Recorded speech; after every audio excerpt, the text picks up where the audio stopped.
Hello students, the next topic is compound statement. देखिए, a statement which can not be broken into two or more statement is called a simple sentence. Simple sentence क्या होता है? जो एक simple sentence होता है, मतलब जो एक ही सेंटेंस होता है जिसको आप पार्ट्स में ब्रेक नहीं कर सकते। जैसे यहाँ पे एग्जांपल दिए, roses are red, new Delhi is the capital of India, तो ये सिंपल सेंटेंस है। नाउ कंपाउंड स्टेटमेंट क्या होता है?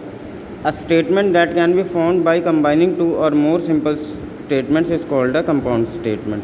मतलब दो सिंपल स्टेटमेंट को आपस में कंबाइन कर दो तो वो आपका कंपाउंड स्टेटमेंट बन जाएगा। जैसे मैं कह दूँ प्रखर इज़ अ गुड स्टूडेंट, और मैं दूसरी चीज़ कह दूँ Akshat is a good student, तो इसका कंपाउंड स्टेटमेंट क्या हो जाएगा? Prakhar and Akshat are the good students. अब कुछ एग्जांपल यहाँ देखिए, यहाँ पे देखिए ये कंपाउंड स्टेटमेंट है, सैम इज़ वेरी स्मार्ट और ही इज़ वेरी लकी। तो देखिए इसमें और ने क्या किया, इस और ने दो सेंटेंस को कनेक्ट कर दिया, और दो सेंटेंस क्या है? सैम इज़ वेरी स्मार्ट और दूसरा है सैम इज़ वेरी लकी।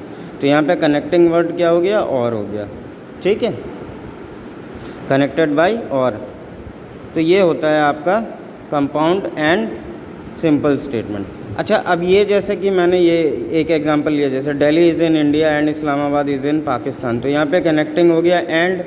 तो पहला सेंटेंस हो गया दिल्ली इज़ इन इंडिया और दूसरा हो गया इस्लामाबाद इज़ इन पाकिस्तान। तो ये जो दो स्टेटमेंट्स आए हैं ना, सिंपल स्टेटमेंट्स, इन्हें हम कंपोनेंट स्टेटमेंट भी कहते हैं, ठीक है। तो अगर मान लीजिए ये क्वेश्चन आ गया आपके पास एग्ज़ाम में और पूछ दे कि कंपोनेंट स्टेटमेंट क्या होंगे, तो आप उसे लिखेंगे Delhi is in India, Islamabad is in Pakistan.